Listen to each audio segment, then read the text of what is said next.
Hi, I'm the old-time movie reviewer, and today's movie is, oh, fuck this. I'm tired of reviewing old black and white movies. I want to do something different. But what? Oh, I know! By the power of jump cut. Hi, I'm, the newish, tiny TV show reviewer or something. And I'm going to review TV shows that I have on tape. 'Cause why not? So today I'm going to review Superhuman Samurai Syber-Squad. Wow, that's a lot of S's. Huh. Look, they even misspelled cyber, so it would start with an S. 'Cause fuck spelling. Basically, the show is a ripoff of the Power Rangers that features 4 kids in a band who turn into computer warriors to fight computer viruses in the form of monsters in the computer world. At least they're not fighting the monsters in the middle of the city, destroying buildings and probably killing thousands of people in the process, like the Power Rangers do.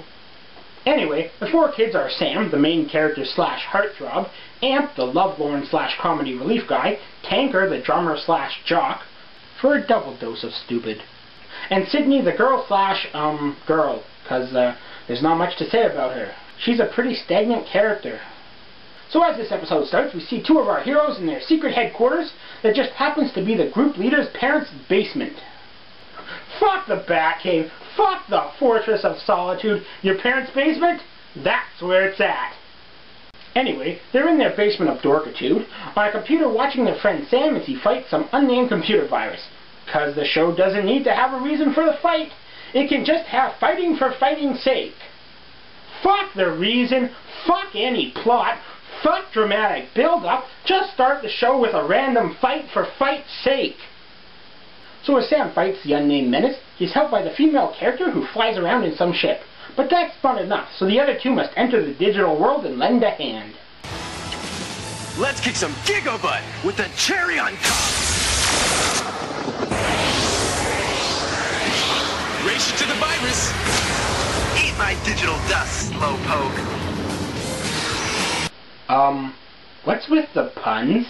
Just because they fight in computers, they gotta use computer puns? I review TV shows. Should I be using TV puns? Wow, that's TV-tastic!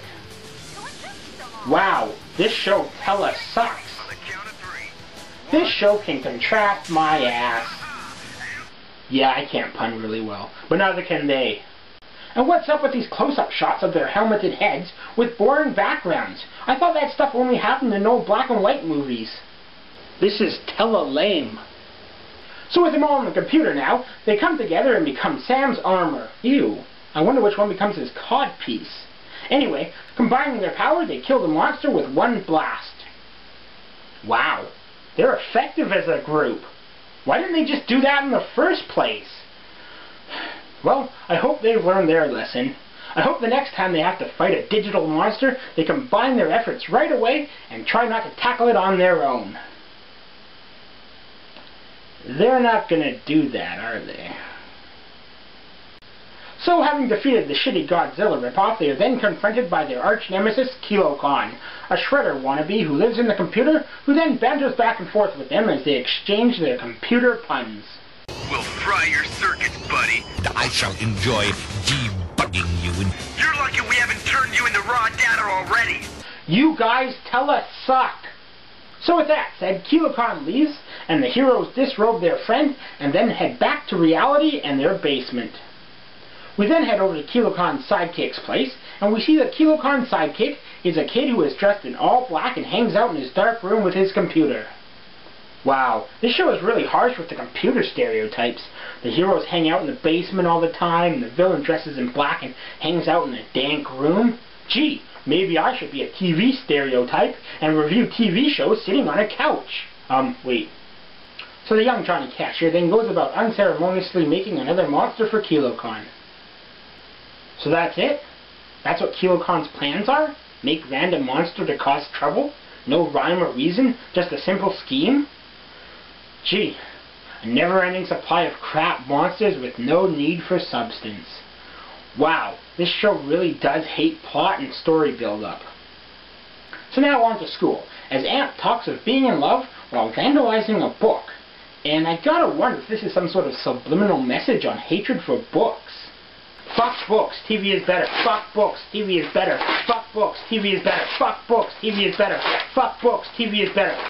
So anyway, Amp tells his friends of his love for his substitute history teacher, Miss Tilden, and his friends voice their concern. But Amp doesn't care. Later, the rest of the team talks about Amp's love and wonders what Miss Tilden looks like. They then see the ugliest woman I've ever seen on a TV show and conclude it must be Miss Tilden. What the fuck? How did they come to that conclusion?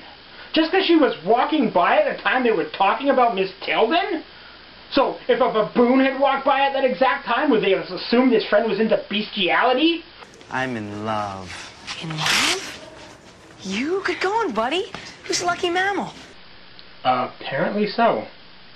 So then Amp appears, dressed up, looking like a finalist from Come Jivin', with flowers and a present, and proceeds to talk to his friends about Miss Tilden.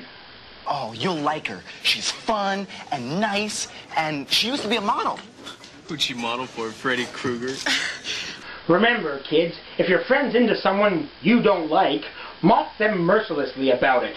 And rip up books!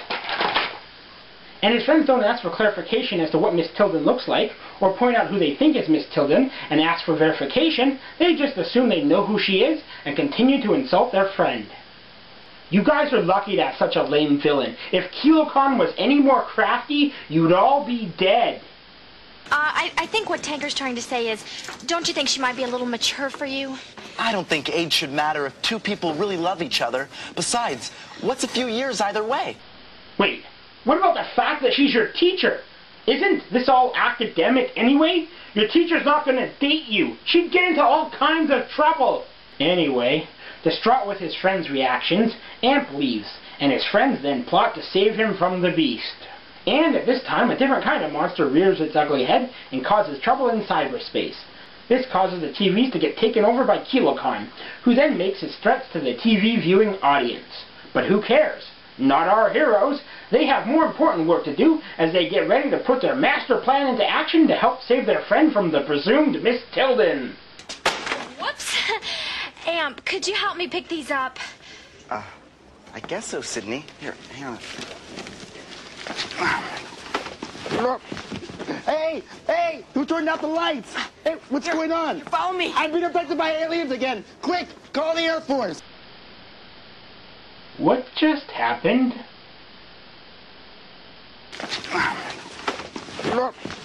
Hey! Who turned out the lights? Hey, what's going on? Follow me. I've been abducted by aliens again. Quick, call the Air Force. What the heck? They just threw a sack over their friend's head and carried him off in the middle of a busy hallway, and no one did anything about it? What the fuck? So then we head over to their secret lair, you know, that one kid's parents' basement, as we see that Sam and Sydney are on the computer trying to figure out the problems the world has been having, as Amp is duct taped to a chair and Tanker is showing him pictures of conventionally attractive women in magazines to try to teach him about true beauty. What the fuck? I take back what I said about Amp being the comedy relief in this group. Obviously, all the characters in this team are the comedy relief. Heck, the whole show is a joke. This isn't the fun comedy of an action show. This is the silly comedy of a comedy show. Seriously, that's how they solve their problem with their friend. Throw a sack over his head, drag him away, and duct tape him to a chair. What the heck?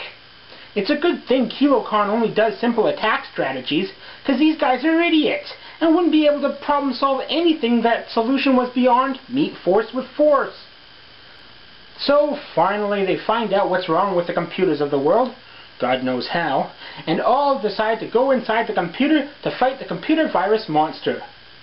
Or at least Sam does. What? Okay, dude, why'd you go in alone? You couldn't beat the monster by yourself last time. Why do you think you can do it this time? Dumbass. Good morning, Mr. Virus. You have a headache? Sorry.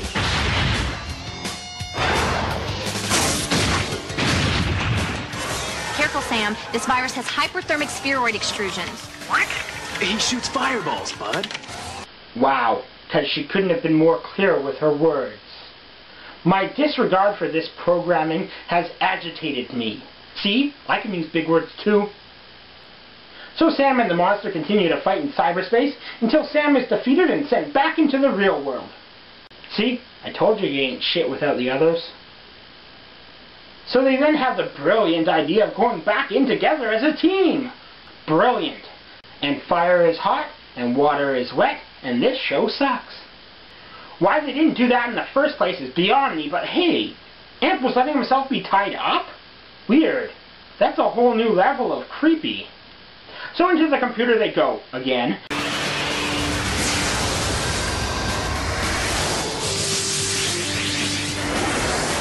Pew, pew, pew, pew! Look, I'm helping! Form up, Team Samurai. They all four become one and battle the monster. Hey, look at that! As one, they're immune to the computer virus's attacks. Why do they ever fight any other way? If you can be invincible, be invincible. Don't not be invincible. Invulnerable to the computer virus monster, they defeat it easily and save the day. They then ask Amp for his forgiveness and find out Miss Tilden is Beautiful. And that's the show. So now to sum up the show using as many S's as possible. Super lame, stupid, sucky, sucky shit show. Yeah, this show sucks. If you hate the Power Rangers, you'll hate this show. And if you love the Power Rangers, you'll still hate this show. See ya. And the last to go will get to watch the others fry. Cooking.